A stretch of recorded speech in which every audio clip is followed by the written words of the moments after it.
Next છે breath અથવા memory glands. તેમાં જોઈએ તો બ્રેસ્ટ બાયલેટરલ ગ્રેન્ડ્યુલર રચના છે. બાયલેટરલ બંને બાજુ ગ્રેન્ડ્યુલર એટલે મીન્સ કે એની અંદર ગ્લેન્ડ આવેલી છે એટલે એને ગ્લેન્ડ્યુલર રચના કીધી છે. અને ફિમેલનું એસેસરી રિપ્રોડક્ટિવ ઓર્ગન છે. બર્થ લેક્ટેશન સાથે સંકળાયેલી, બર્થ પછી બાળકના બર્થ પછી લેક્ટેશન સાથે સંકળાયેલી છે. ફિમેલમાં બ્રેસ્ટ પ્યુબર્ટી સુધી સ્મોલ હોય છે, પછી ઇસ્ટ્રોજન અને પ્રોજેસ્ટેરોનની અસરને કારણે તેમાં વૃદ્ધિ થાય છે, વિકાસ થાય છે. મેન્સ્ટ્રુઅલ સાયકલના લ્યુટિયલ ફેઝમાં બ્રેસ્ટ ટેન્ડરનેસ એન્ડ ફૂલનેસ ફીલ થાય છે. મેન્સ્ટ્રુઅલ સાયકલના સ્ટાર્ટિંગમાં એટલે કે આફ્ટર ઓવલ્યુશન પછી લ્યુટિયલ ફેઝ સ્ટાર્ટ થાય છે અને મેન્સ્ટ્રુઅલ સાયકલ દરમિયાન તે એન્ડ થાય છે. જે લ્યુટિયલ ફેઝમાં બ્રેસ્ટ છે એ ટેન્ડરનેસ ફીલ થાય છે અને ફૂલનેસ ફીલ થાય છે. પ્રેગ્નન્સી દરમિયાન વૃદ્ધિ માટે હોર્મોનથી સ્ટિમ્યુલેટ થાય છે, જેમાં 20% ગ્લેન્ડ્યુલર ટિશ્યુ, 80% ફેટ તથા 200 to 300 ગ્રામ્સ વેઇટ હોય છે. ઓકે, તેમાંથી એટલી પ્રેગ્નન્સી દરમિયાન એટલી વૃદ્ધિ જોવા મળે છે. ચાઇલ્ડ બર્થ ના આપ્યો હોય તેવી વુમનમાં કોનિકલ શેપ હોય છે.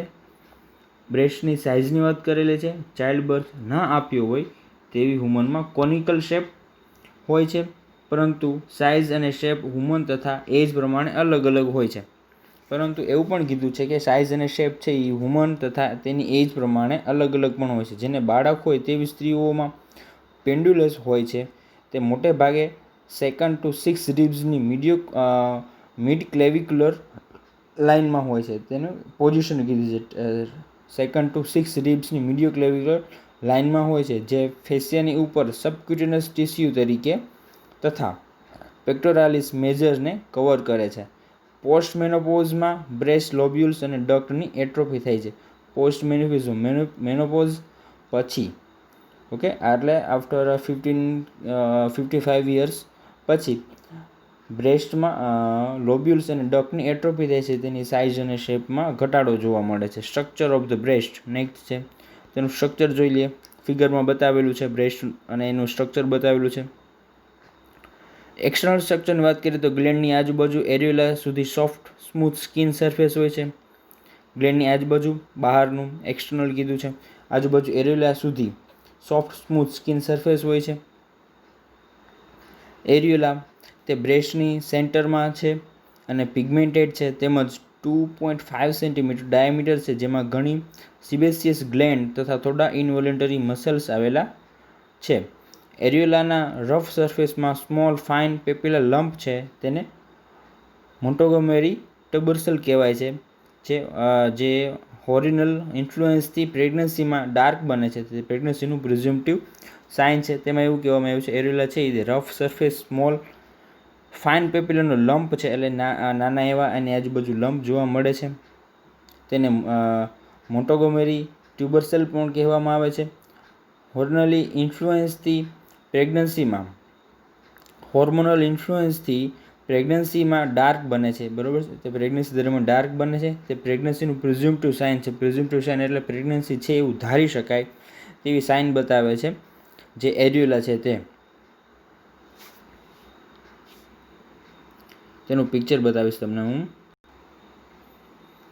પિક્ચરમાં શો ઓફ થાય છે જે નાના નાના લમ્પ્સ જે દેખાય છે, એરો બતાવેલો છે, તે રેઝ મોન્ટોગોમેરી ટ્યુબરસેલ છે અથવા તો મોન્ટોગોમેરી ટ્યુબરસેલ છે, જે બુકમાં કીધું છે.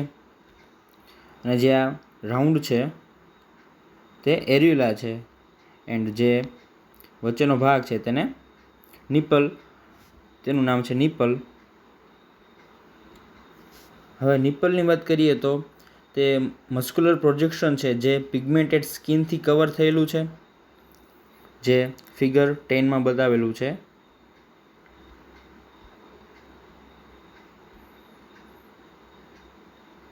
નિપલ બતાવેલી છે અહીંયા.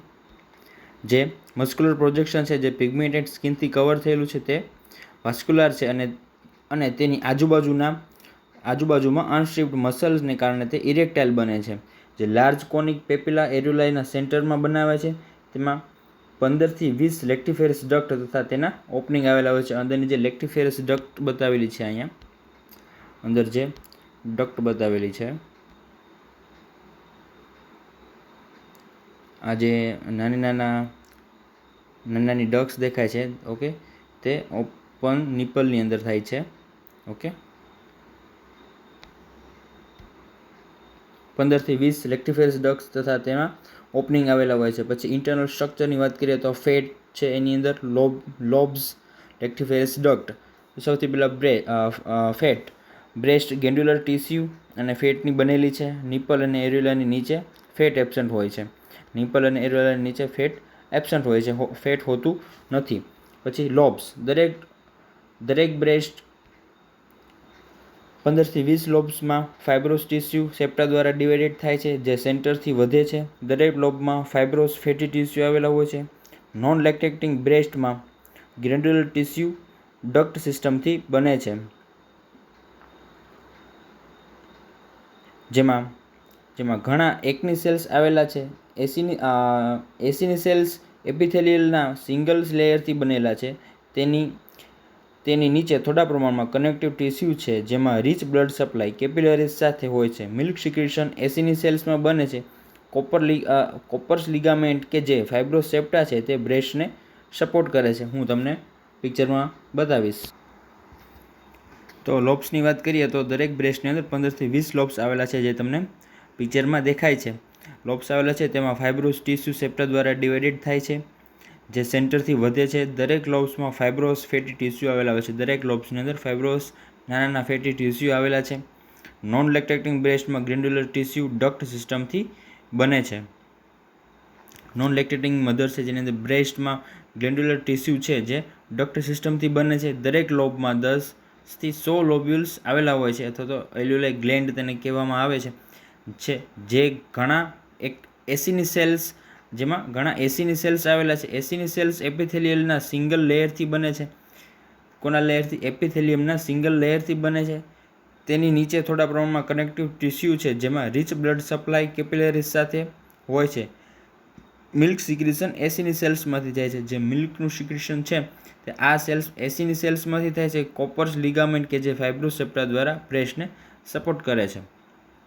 એસીની સેલ અથવા તો એસીના સેલ્સ એને કહેવામાં આવે છે, જે તમને ગ્રીન ચોરસ સ્ટ્રક્ચર દેખાય છે, તેમાં તે એસીની સેલ્સ બતાવેલા છે. જે એસીની સેલ્સ એપિથેલિયલના સિંગલ લેયરથી બનેલા છે. તેની નીચે થોડા પ્રમાણમાં કનેક્ટિવ ટિશ્યુ આવેલા છે, જેમાં રીચ બ્લડ સપ્લાય હોવાથી કેપિલરીઝ સાથે તે મિલ્કનું સિક્રેશન કરે છે. અને મિલ્ક સિક્રેશન છે તે એસીની સેલ્સમાં બને છે. કોપર લિગામેન્ટ કે જે ફાઇબ્રોસ સેપ્ટા છે તે બ્રેસ્ટને સપોર્ટ કરે છે. હવે છે નેક્સ્ટ લેક્ટિફેરસ ડક્ટ. લેક્ટિફેરસ ડક્ટ તે લોબને ડ્રેન કરે છે. ડક્ટની એપિથેલિયમ લાઇનિંગ ક્યુબિકલ છે, તે ઓપનિંગ નજીક સ્ટ્રાટિફાઇડ સ્ક્વામસ બનાવે છે. દરેક ડક્ટ ડિવાઇડેડ અને સબડિવાઇડેડ થાય છે અને આશરે એલ્યુલાઈના એન્ડમાં થાય છે, જે ટોટલ 10 થી 100 હોય છે. લેક્ટિફેરસ ડક્ટની વાત કરેલી છે, જે લોબ્સમાંથી નીકળે છે ડક્ટ્સ, જે મિલ્કનું સિક્રેશન કરે છે. ડક્ટની વાત કરેલી છે તે સ્ટ્રાટિફાઇડ સ્ક્વામસ સેલથી બનાવે છે. દરેક ડક્ટ ડિવાઇડેડ અને સબડિવાઇડેડ થાય છે અને આખરે એલ્યુલાઈના એન્ડમાં તે તેનો એન્ડ હોય છે, જે ટોટલ 10 થી 100 જેટલા હોય છે. નેક્સ્ટ એલ્યુલાઈ. દરેક એલ્યુલાઈની લાઇનિંગ કોલમનાર એપિથેલિયલની બનેલી હોય છે, જ્યાં મિલ્ક સિક્રેટ થાય છે. એલ્યુલાઈ અને સ્મોલર ડક્ટની આજુબાજુ આવેલા લોન્જિટ્યુડિનલ સ્ટ્રાઇડ સેલને માયોએપિથેલિયલ સેલ્સ કહે છે. એલ્યુલાઈ લાઇનિંગ, ફરીથી વાંચું છું, એલ્યુલાઈની લાઇનિંગ કોલમનાર એપિથેલિયલ સેલ્સની બનેલી હોય છે, જ્યાં મિલ્ક સિક્રેટ થાય છે. એલ્યુલાઈ અને સ્મોલર ડક્ટની આજુબાજુ આવેલા લોન્જિટ્યુડિનલ સ્ટ્રેટેડ સેલ્સને માયોએપિથેલિયલ સેલ્સ કહે છે. તે બેઝમેન્ટ મેમ્બ્રેન અને એપિથેલિયલ લાઇનિંગ વચ્ચે આવેલા છે. આ સેલ્સનું કોન્ટ્રાક્શન થવાથી એલ્યુલાઈ સ્ક્વીઝ થાય છે. એટલે માયોએપિથેલિયલ સેલ્સનું કોન્ટ્રાક્શન થવાથી એલ્યુલાઈ છે સ્ક્વીઝ થાય છે અને મિલ્ક ઇજેક્ટ થઈને લાર્જર ડક્ટમાં આવે છે. આમાં એવું કહેવા માગે છે કે એલ્યુલાઈ છે તે એપિથેલિયલ સેલ્સ સેલ્સના કવર થયેલું હોય છે, જેનું કોન્ટ્રાક્શન થવાથી એલ્વેઓલાઈ સ્ક્વીઝ થાય છે અને મિલ્ક ઇજેક્ટ થઈને લાર્જર ડક્ટમાં આવે છે. હવે છે એમ્પ્યુલા. નિપલની પાછળ મેઇન ડક્ટ લેક્ટિફેરસ ડક્ટ ડાયલેટ થાય છે, તેને એમ્પ્યુલા કહે છે, જ્યાં મિલ્ક સ્ટોર થાય છે. Sensory ligament.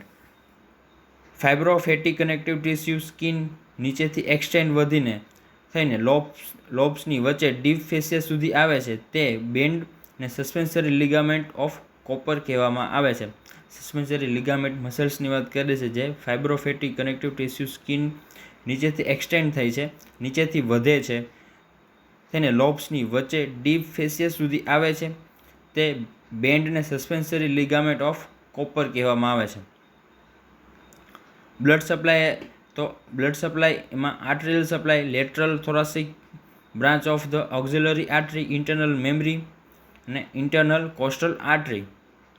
વેન્સ તે આર્ટરીઝની જેમ જ હોય છે.